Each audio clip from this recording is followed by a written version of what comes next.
レビアタン先生のオタク FM。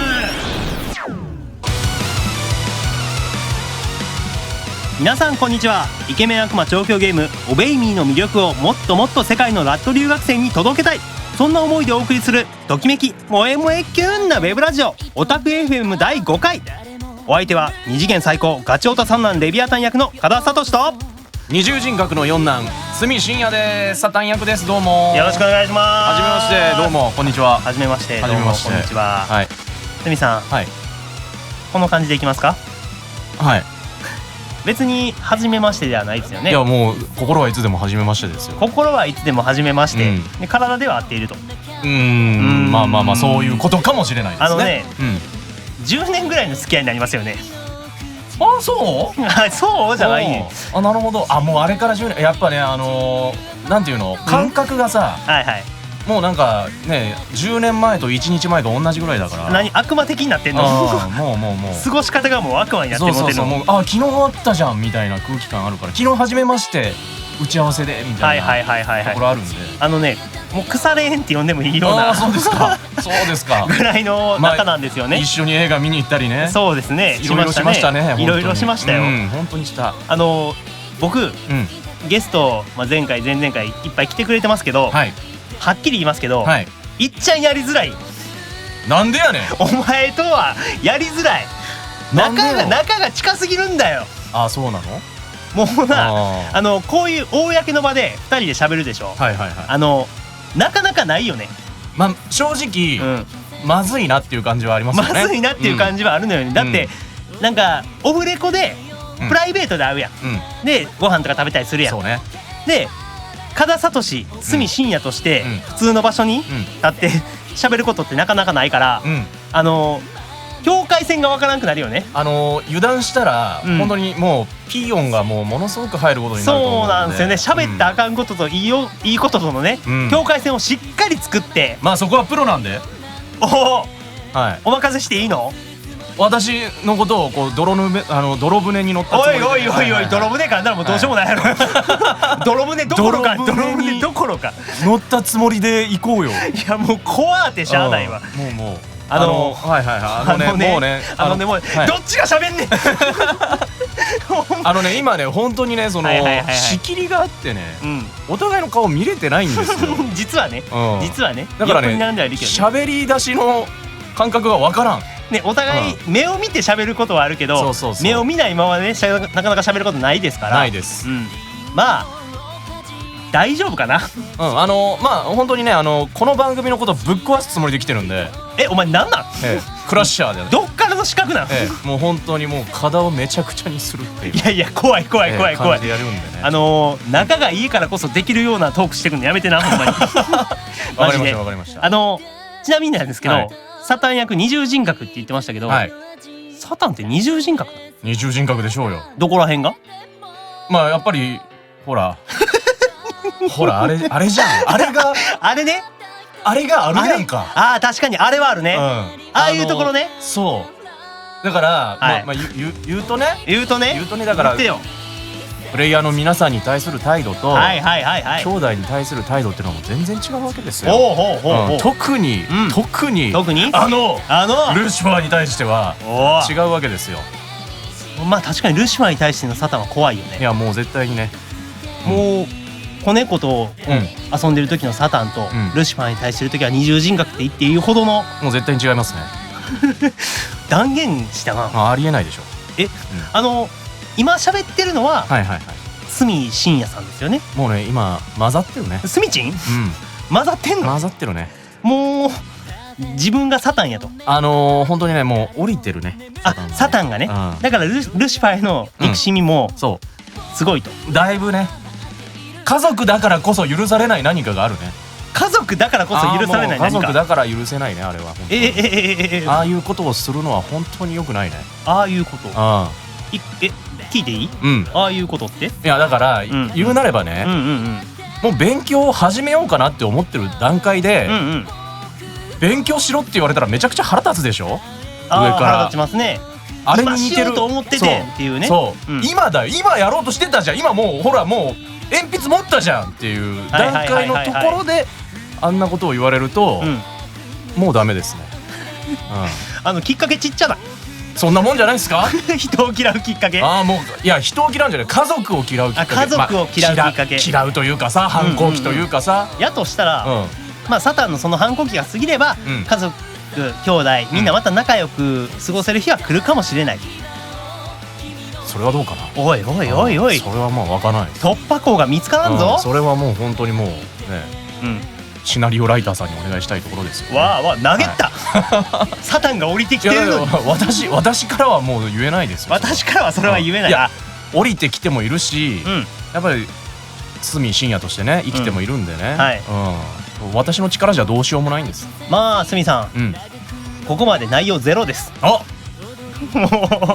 うお互いの関係性罵り合って、でサタンがあれこれあれこれ言うて、で番組が始まっていく。もうね、どうなっていくのか今日分かんないっす。楽しみですね。楽しみですね。じゃあ始めていきますか。オタク FM 第5回どうなっていくんでしょうか。スタートです。即興嘆きの館劇場。即興嘆きの館劇場とは、オベイミー公式 Facebook グループでヒアリングした兄弟たちがこんなシチュエーションに遭遇したシーンを見てみたいというアイデアをベースに書かれたオリジナルストーリーを僕とゲストが即興で演じるコーナーです。すみさん、即興劇です。そんなことより噛んだことの方が気になるんですよ。どこですか。Facebook グループ。Facebook グループ。Facebook グループってなんか言いづらくない？そう言ってみいや。Facebook グループ。はい、綺麗。悩みどころやねんな。まあいいでしょう。目をつぶりましょうよ。はい、すいません。これね、Facebook グループでもう投稿されたいろんなこんなシチュエーションが見たいっていうストーリーをたくさんある中から選びましてね、今回演じるわけなんですけど、2人で芝居するの久しぶりよね。もう本当に 2,3 年ぶりなんですよ。しかも舞台やったよね。そう前は舞台で、正直ここまでがっつり喋ってもないですからね。あの舞台上では確か取っ組み合いしたよね。したね。取っ組み合いしてくんずほぐれつして、で結局どうなったか覚えてないよね。覚えてないですね。全然覚えてないね。全然覚えてないですね。ね、そんな感じの絡みでしかなかったけども、そんな中ね、今まで一人ずつ撮ってたドラマを2人でね即興で演じるということですから。いやだからちょっと楽しみなんですよね。そうなの。やっぱり後でもね言うと思うんだけども、これね結局オベイミーまだねみんなで撮れてない。確かにね。今はね、でもこれでまた2人っきりだけども、兄弟で掛け合いができるっていうのは本当に楽しみですよね。どうなるのかね。しかも今回のドラマちょっと楽しみやねんな俺。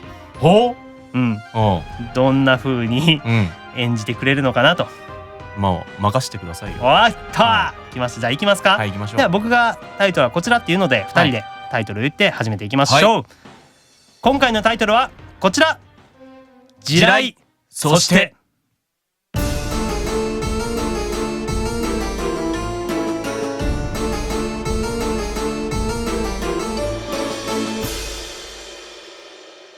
今なんて言った？あいつ人間のくせによりにもよってサタンをルシファーと間違えやがった。あんな盛大に死亡フラグ立たせるやついるかよ。誰がルシファーだって？俺か？俺をルシファーと呼んだのか？サタンストップ。どうなんだレビー、邪魔するな。いやほら、お前もわざと呼んだわけじゃないだろな。ほらこいつも反省してるみたいだし、ここは穏便に。わざとじゃないってことは何か？俺とルシファーが似てるとでも言いたいのか？俺とルシファーが似ているところなんてチリアクタほどもないだろうな。もうめっちゃキレてますや。どうにかしろって言ったって、キレたサタンを僕みたいな非力なオタクがどうにかできるわけないっしょ。あんな高慢ちきで目つきが悪くて上から目線な最低の悪魔と、この俺のどこが似てるって？似ているところがあるなら言ってみろ。そんなところ一つだってあるしないの。高慢ちきで目つきが悪くて上から目線ってそっくりじゃん。あ？やば。へえ、もっと詳しく聞かせてもらおうかレビアタン。こら背中押すな。そもそも僕はお前を助けてやったんだぞ。今度はお前が僕を助ける番だろ。ほらなんか言えって。人間界に伝わる憤怒の悪魔を鎮める魔法の言葉とか。はあ、ド S で切れたら怖いところがそっくり。バカかお前、魔物並みのバカか。火に油注いでどうすんだよ。そうか、そんな風に思ってたのか。怖い笑顔怖い。いやあれだよ、頭いいとことかほら増子が深いっていうの、そういうポジティブな面もめっちゃ似てめっるちゃぬし。いやにてるし。いや今のはいい意味で。いい意味済んだ。冗談じゃねえぞこの引っこもり野郎。爪を吐いてほしいのか。お前水属性だからにでもするか、それとも手足を縛っての前に差し出してやろうか。止めしまってるか。楽しい拷問ライフの前に僕の息の根止まっちゃうか。最後のチャンスだレビアタン、正しく答えてみせろ。全然似てない、全く似てない。ほらサタンは猫大好きだろ。それに比べてルシファーはケルベロス飼ってるしさ。あでもこの前ラットの裏庭で子猫にミルクやってたの見かけてさ、なんかサタンみたいだなってマモンと。違う、今のなし。子猫にミルク。レビー、あとお前も次からは気をつけろよ。助かった。子猫マジ神。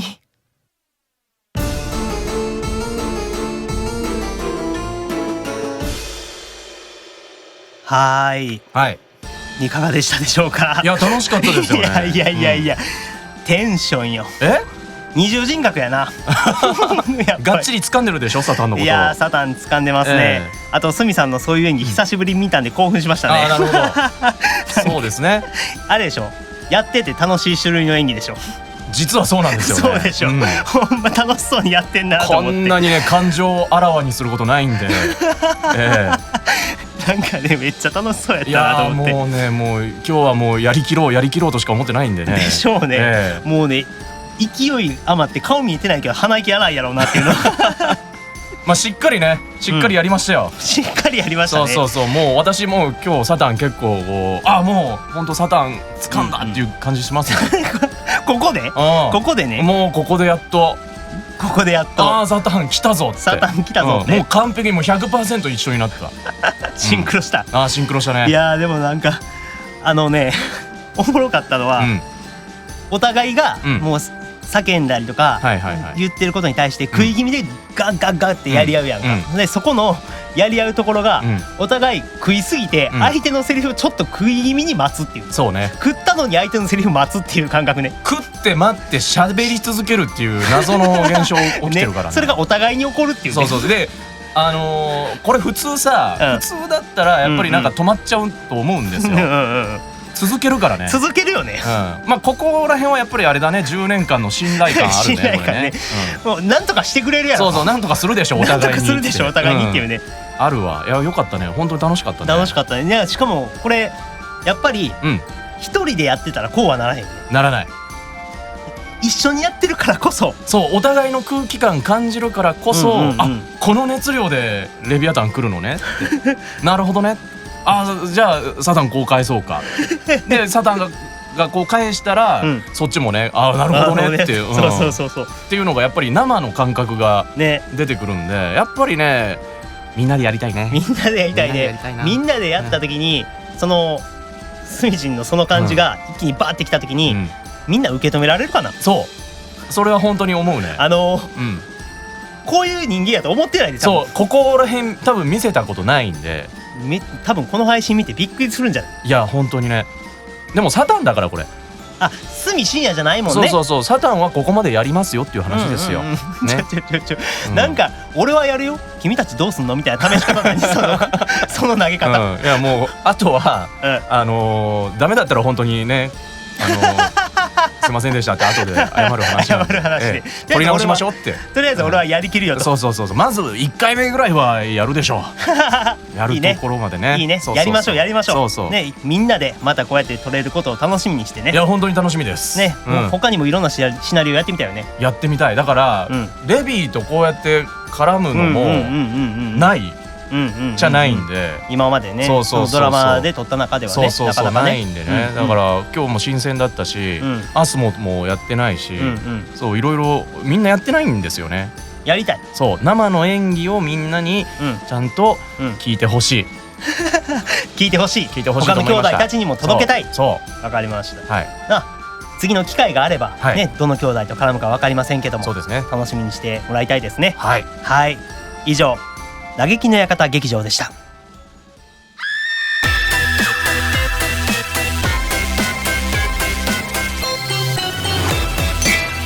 地獄亭で乾杯。さあ、地獄亭で乾杯とは毎回変わるお題に沿ってゲストのプライベートに迫っていくフリートークコーナーです。イエーイ。どうしたい？急にテンションわーさ上がったけど。いや、じゃあもう早速なんだけども、加田さんのプライベートってどんなのかなって思って。ゲストのって言いましたよね。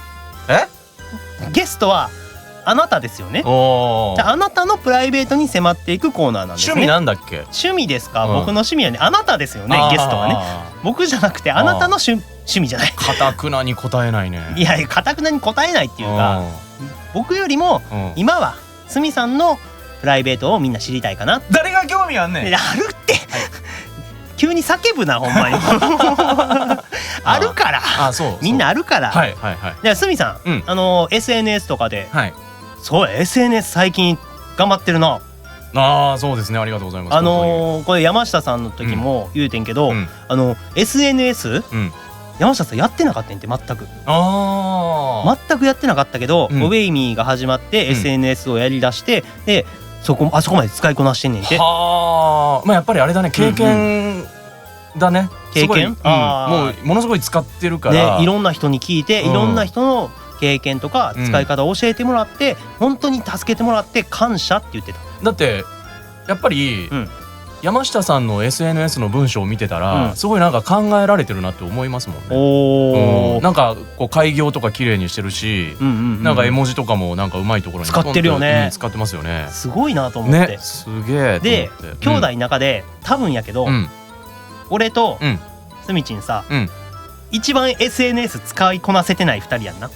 まあねっていうか、だってそもそもね、まあ本当この話していいかちょっと分かんないけど、そもそもツイッターアカウント作ったきっかけ、君のツイッターをフォローするためだけのやつだからね。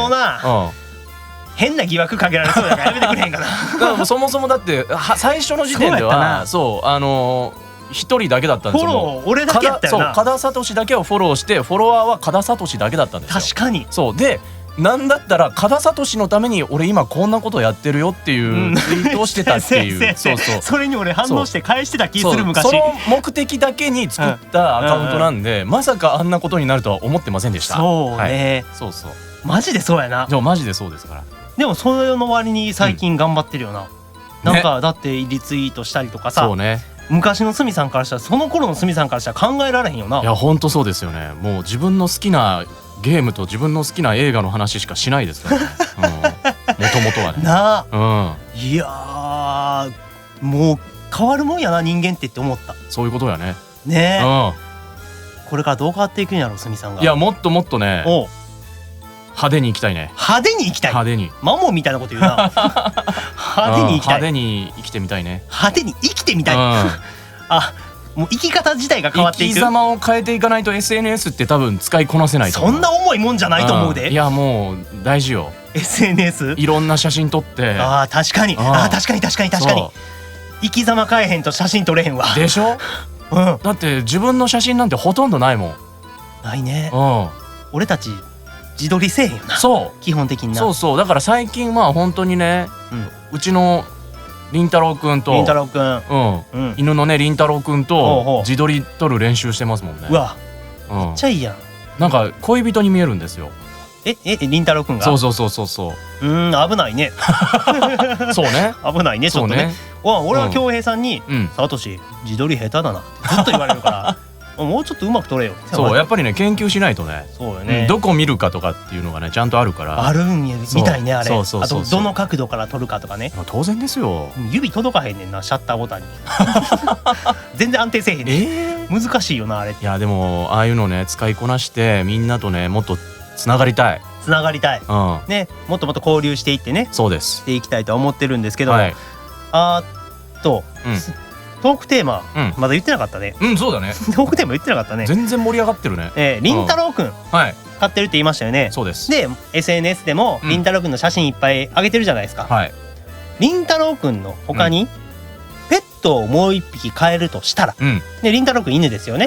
で俺の記憶が確かであれば猫派よね。そうよ。猫飼ってたよね。猫大好き。猫大好きよね。猫大好き。なぜ犬に一目惚れしたの？いやそうね。一目惚れしたの。だからりんたろうくんとの出会いを話さなきゃいけなくなっちゃうんですけど、りんたろうくんとね、そう目があったんですよ。なんか昔そういうコマーシャル見たことあるで俺。日本でね有名なコマーシャルがあるんですけどね、犬と目があって飼っちゃうっていうやつですね。どうするみたいなやつでしょ。そうもうまさにそれ。その感覚でもうこの子俺は連れて帰るんだ。そういう感じにもう本当に出会って1時間後にはもう持って帰るっていう決断をしてたんで。分からん、すごいな。いやそれってもうね、でもね今だからりんたろうくんともう1年以上暮らしてるけど、連れてきてよかったなって思ってんの？思ってますね。嫌なとことかないの？嫌なところはね、落ち着きがないところかな。弟とか人間に対するあれやで、その感想って。いやもう本当にね、もううるさいのよ。でしょうね。元気いっぱいでね。だしょうね。もうあとねまだ噛み癖がちょっとあってね。なるほどね。よう言うよね。手に怪我が増えたね。でもそこはねちゃんと一生懸命ね教えて。わかるもんなんや。いやわかるよ。だってトイレの場所だってすぐ分かったもん。賢いな。やつは賢いよ。やつは賢いな。やつ賢いよ。りんたろう。いやもうしかも顔がね可愛いからだいたい許しちゃう。すごいな。そう。いや俺犬なんて飼ったことないから。まあ猫もないけど。ないね。飼いたいともあんまり思わないんで。それやめといた方がいいんじゃない？いやそのコメントやめといた方がいい。違う。嫌いじゃないよ。嫌いじゃないし、散歩してる犬とかそんなを可愛いなって思ったりするけど、犬とか飼ったりしたら多分ね、僕自分のことで精一杯な人間やから平等に愛情を注げないのよ。まあっていうかさ、加田さん忙しいじゃん。そうね、家におらんしね。そう家にいないことが多いから無理よそりゃ。でしょ。だって見てないとあげない。見てないとあかんねやろ。面倒も散歩も行かなあかんし。そうだから散歩とかね。だから俺なんかはもう割と家に引きこもるタイプだからさ。家に引きこもるタイプ。もう全然引きこもりますよ。なんかな、この兄弟引きこもり多いねんな。いやもうね。あれ俺レビーだったっけ？レビーじゃなかったと思うねんけど。あれおかしいな。なんか記憶があれなんかな、記憶が正しければな、ゲーオタで引きこもり癖のある人結構多いねんな。あ、なるほどね。確かこの兄弟の中の人たちので、そうであるべき自分が性格的な面ではレビーと似てるとこ多いなって思うんやけど、あんまり家におらんねんな。あなたそうよね。本当外にずっといるタイプの人間よね。そう、遊びに行ってるわけじゃないんやけどね。遊びに行ってるわけじゃないんだけど、必死にいろんなとこ駆けずり回って生きてんねん。今まで、そしてこれからも。やめろ、なんかその雑草根性みたいなこと言うの。今までもこれからもね。ずっとね。そんな感じやねんけども、じゃあ犬、猫飼いましたよね。じゃあそれ以外に何か飼いたいやつある？それなんですよ。だからね、そこを何がいいかなと思って。いやなんかね、もう動物全般そんな嫌いじゃないんですよ。昔それこそね、動物園とか水族館とかにもよく行って生き物をねめでてたんですよ。もともとね、似合わねえいや本当にねその通りだと思います。似合わねえよ、マジで。いやでも本当になんかそう趣味がねそうだったから、意外。なんか何が飼いたいっていうところで、もうね正直もう全動物割と好きなんで、だからねちょっと普通じゃ飼えない動物にしようかなと。全動物好きなんでまた仏みたいなやつ出てきたと神みたいなこと言う。いやもう全動物ねもう破壊主義なんでね。破壊主義？いや博愛主義ね。博愛ね。びっくりした。破壊主義って聞こえた。いやごめんね。ごめんね。違うすみません。許してよ。僕の耳がね。博愛主義ね。そう。いや普通じゃ飼えないような動物って何よ？いやだからもうファンタジックに行きたいじゃん。ファンタジック？皆さんね。ドラゴンどうですか？ドラゴンって俺の想像してるドラゴンでいいよね。いいよ。翼が生えててで火を吹くような。そうですね、いいですね。ファンタジーの世界に出てくるドラゴン。いいですね、本当にね。それ飼ってどうすんの？飼ってまず買うでしょ。とりあえず空に連れてってもらって、とりあえずパラシュートで降りたいよね。別に飛行機でもええやん。じゃあ飛行機だと金かかるじゃん。ドラゴンでも買ったら金かかるやろうよ。いやドラゴンはもうなんか野に放して放牧よ。多分でもドラゴンの背中に乗って空飛ぶやんか、風圧とかすごいぞ。いやもうそこはすぐ飛ばされんぞあれ。ファンタジーだから。自分がファンタジーの世界に入り込んじゃってるの。そういうことですよね。現実の世界に引き連れてくるわけではなくて、そんな本当のことを話し始めたらキリないじゃない。そうやな。多分でもなこのトークテーマってな、現実の世界の動物やったら何かなっていう軽い気持ちで聞かれたことやと思うんですけど。いやだってもう本当に動物可愛いんだよ。動物は可愛いでしょうよ。特に君はねほんまに動物好きやし。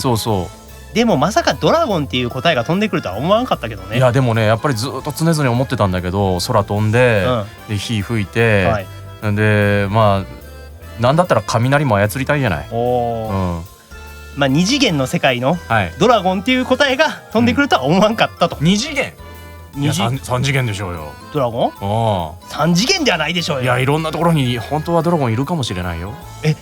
まだまだ世界がそれを知らんだけで。そりゃそうだよ。もう未踏の地なんてもういっぱいあるんだから。あんの？ありますよ。この地球上に？当たり前じゃない。この科学が発達した？どこよ？ジャングル。ジャングルなんて踏破されてんじゃねえの？されてるわけねえじゃん。あんな木が生い茂って。行けるところは行き尽くされてないってこと？いやそんなわけないでしょ。まだ見つかってない部族もいるでしょ。部族？人？もちろんその部族の中にはドラゴンを操ってる人たちもいるでしょうと。夢があるね。もう夢しかない。話のテーマが壮大になりすぎて元がどこやったか忘れてしまいましたけど。いやだからペットね。ペットを飼えるなら、わかりました。もう一匹りんたろうくん以外にペットを飼えるなら何がいい？答えはドラゴン。はい、ありがとうございました。以上地獄亭で乾杯でした。それではここで一曲お届けします。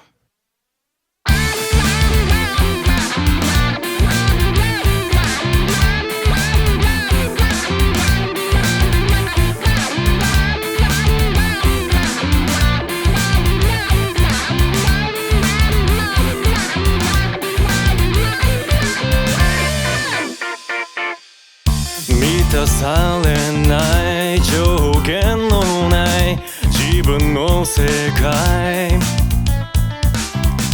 必要ないな構わないなたまにめまい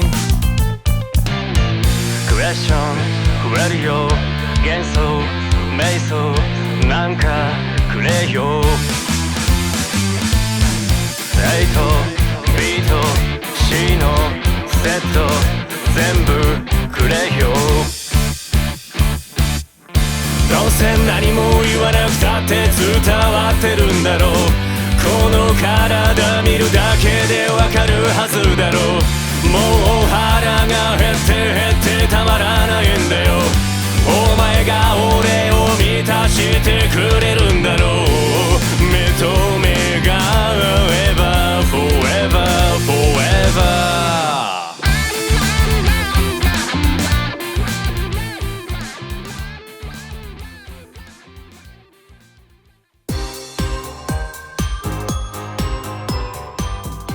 ここでラット広報部からのお知らせです。毎回のことなんですけども、僕のは何の情報も持ってないんですけど。そうなんですね。いやもうそう言われてもしょうがないですよ。知らないままここに来てんの？はい、すいません、パーソナリティなんですけども何の情報も持たされてないんで、で毎回そのゲストの方がその新しい情報を持ってきてくれるっていう感じなんですけどね。なんて頼りにない。はい、申し訳ない、頼りにないっつってない。はい、教えてもらっていいですか？すみさん持ってるでしょ？なんか情報持ってますよ。はいありがとうございます。明日からなんですけどね。明日から、なんと新イベントオベイミーで開催されます。極彩色のパーティータイムというね新イベントがあるんですよ。きらびやかっぽいですね。そうなんです。ナイトメアイベントでね、皆さんナイトメアいつも弾いてると思うんですけども、新しいねカードが来ます。ありがとうございます。なんとディアボロ殿下が初めてアニメーションで動くんですよ。すごい。そう素晴らしい。いや見たことないですよね。ないです。いやどんな感じでディアボロ殿下が動くのか楽しみですね。そう気になりますよね。気になります。本当にね毎回人気のスキルアニメカードが登場するナイトメアイベントなんですけども、今回はねUR がスキルアニメ初登場のディアボロ、さっきも言いましたけど、ディアボロとでディアボロって言えばね、これ言いたくないな。なんでよ。言いたくない？ルシファー。そういうことね。なんですけど、ディアボロといえばね親友なんでね、ディアボロとルシファーね、この2つのアニメーションにどうやらねつながりがあるらしいんですよね。つながりがある？でもいいんじゃないですか。いやもうちょっと掘り下げようよ。もうちょっと掘り下げようよ。いるこの情報。いるさ、いるよ。いるの？いるさ。つながりが初めてでしょ？そう初めてのつながりでね、いつも落ち着いた大人のね雰囲気とは違う2人が見られるらしいんですけど、2つ集めたらどんなつながりがあるのかもチェックできると。そういうことなんですよね。非常に気になるでしょこんなもん。誰も興味ないでしょ。嘘やろ？興味あるさ。マジで？あるでしょ。そうなの。このイベント、UR がディアボロとルシファーで、スキルアニメでしょ。そうです。 SSR はサタン。サタンなんですね。そっちの方が興味ないですね。そっちの方が大事なんですよ。そっちの方が大事なことないでしょうよ。いや何を考えてるんですか。お前資料見てる？ちゃんと資料あるんやろ。その資料の中に UR とかそういうことがちゃんと書かれてるんじゃないの？いやでも SSR のサタンの方が多分貴重じゃないかなって。貴重なのかな。これどんなイベントなんですか？どんなイベントっていうかね、ディアボロ主催のね、ネオンパーティーがあるんですよ。なるほどね。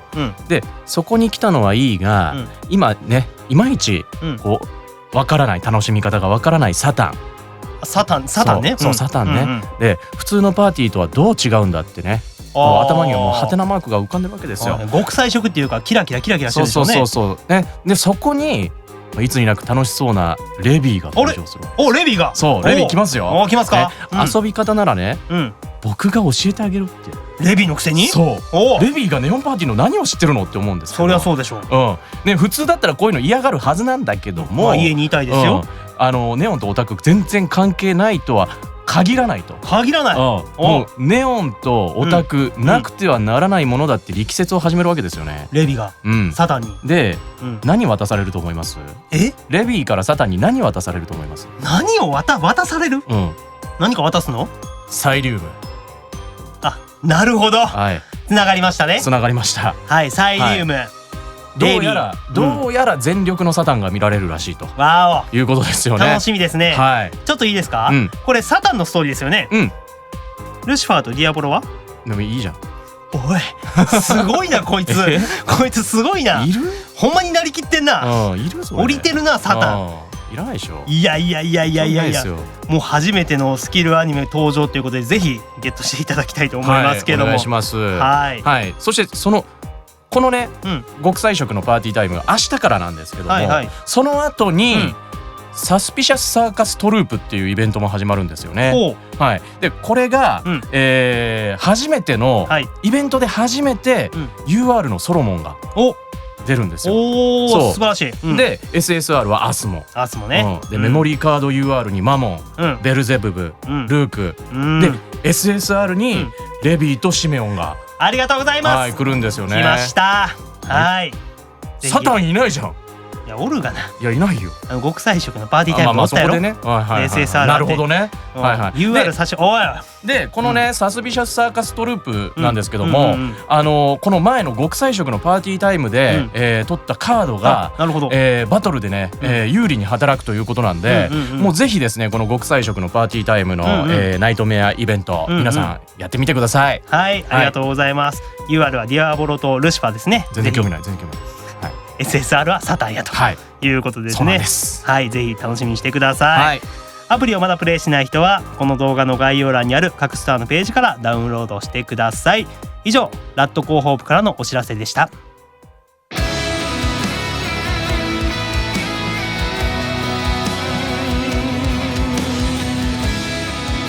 お届けしてきましたオタク FM、 そろそろお別れの時間が近づいてきました。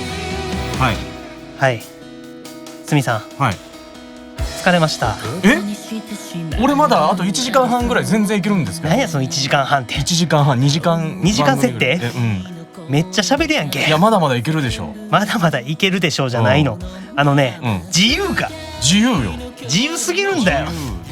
ほんまにもうね、今まで来たどのゲストよりも自由やったわ。あ、そう。多分ね。しかもな、とかいうその感じが全部分かってて言ってるやから立ち悪い。いやもう立ちが悪い。危ないよ君。危ないもうね、すみさん横におったらいらんことまでどんどん言ってしまいそうで怖い。いや怖いですね本当に怖いね。いや僕プロだから気をつけてますけど。俺だってプロさ。あ、そうか。俺だってプロさ一応ね。いやでも本当にねこの番組オタク FM ですか。オタク FM です。楽しい番組でしたね。おい、プロならちゃんとそこは芝居せ。いやすごく楽しかった。全然棒読み。まだまだね30分じゃこの魅力語りきれませんね。おいお前適当すぎるやろ。ちゃんとした感想を言え。いや楽しかったですよ。やっぱりねドラマもあってね。やっぱりねここがね一番プレイヤーのね皆さんにも喜んでもらえるところじゃないですか。リスナーの皆さんにもね。ですよね。普段見られないようなねドラマの展開もありましたし、楽しかったっすね。いや本当にね、もうどんどんいろんな方とラジオをやっていきたいなと思って。でもね僕が来たらね本当にね普段の喋りと変わらないですよ。ね、びっくりした。でなんか知らんけど普段の関係性をなんでこんなにここで出さないといかんのかなと思って。もうちょっと君取り繕ってなんか外行きの感じでやってくれんのかなって俺思ったりもしてたんやけど。そんなこと俺がするわけないじゃないか。なんでってもうちょっとさあるやんか。俺と君との仲だろ。そうですね。10年の付き合いですから。そういうことなんですね。仲良くやっていきましょうよ。そうですよね。今後このラジオにまた来てくれることもあるでしょうし。いや来るでしょう。来ますよね。でそこの間にまた誰か一人。そうですね。2人ゲスト来てくれたりとか。そろそろねやっぱりディアボロ殿下を召喚しませんか。ぶっこんできたね。ぶっこんできたね。君ディアボロ殿下。何もう動揺で舌が。ディアボロ殿下を呼びたいんですよ。ディアボロ殿下もね俺らとまたそのおべいみ以外でつながりが濃い人じゃないですか。そうですね。来るとするでしょ。多分ね黙ってる時間ないで。いやもう黙らないですよ。あの人ずっと喋ってる。いやあの人がずっと喋ってるのを私が解説するっていうターンが来るわけですよ。ずっと喋ってちょっと今ちょっと抑えてくださいって言ったら何なんでいやでもねやっぱりリスナーの皆さんももうねこの7兄弟だけじゃなくてやっぱりディアボロであったりシメオンであったりルークであったりっていうね人たちのことを本当は気になってるはずなんですよ。そうですよね。そうですね。やっぱり中の人のことも気になるでしょ。そうですね。でここから先もっと活躍してほしいでしょ。はい。今後そういった機会があるかもしれないですけどちなみにこのオタク FM僕が聞いてる話では次回最終回なんですよ。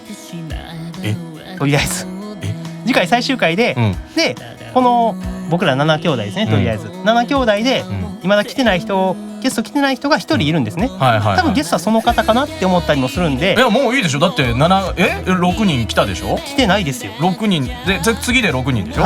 次で6人で終わりじゃないですか。そうですね。6人で終わりやからディアボロ殿下の登場っていうのがちょっと今回はまだ厳しいかな。はあ、まあ僕にちょっとルシファーへの怒りみたいなのを僕に向けられてもしょうがないんで怖いんでちょっと勘弁してもらっていいですか。それは僕に向けるもんではないので、はいはいはい。まあ今後このオタク FM がどうつながっていくのかっていうのはそうですね。こうご期待。いやもうそれはもう加田さんの腕次第なんでね。そして皆様の声次第なんで。そういうことです。はい。まあ今後どうなっていくのか楽しみにしててください。すみさん、疲れました。まあまたご飯でも行きますか。まあもっと喋りたいですね。はい、ご飯行きましょう。はい、ありがとうございました。ありがとうございました。番組の感想は Facebook、インスタ、Twitter でハッシュオベイミーレディオのハッシュタグをつけて教えてください。チャンネル登録と高評価もぜひぜひお願いします。それではまた次回のオタク FM でお会いしましょう。お相手はリベラここ噛むの俺最悪。はい、すみません。もうあとちょっとだったよ。もうあとちょっとやったのに、しかも自分の名前っていうね。はい、行きます。あるある。お相手はリビアタン役の加田聡とサタン役の角信也でした。またね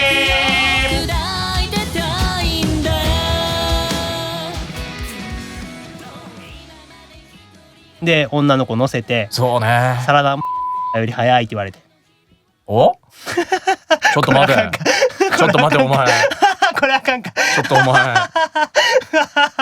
ちょっと危ないぞ。これあかんか。これイメージしちゃうけどな。そうね。ギリ多分アウトかな。仕切り直しますか。自分からねぶっこんでくるのやめてもらっていいですか。ごめん。一回仕切り直しますか。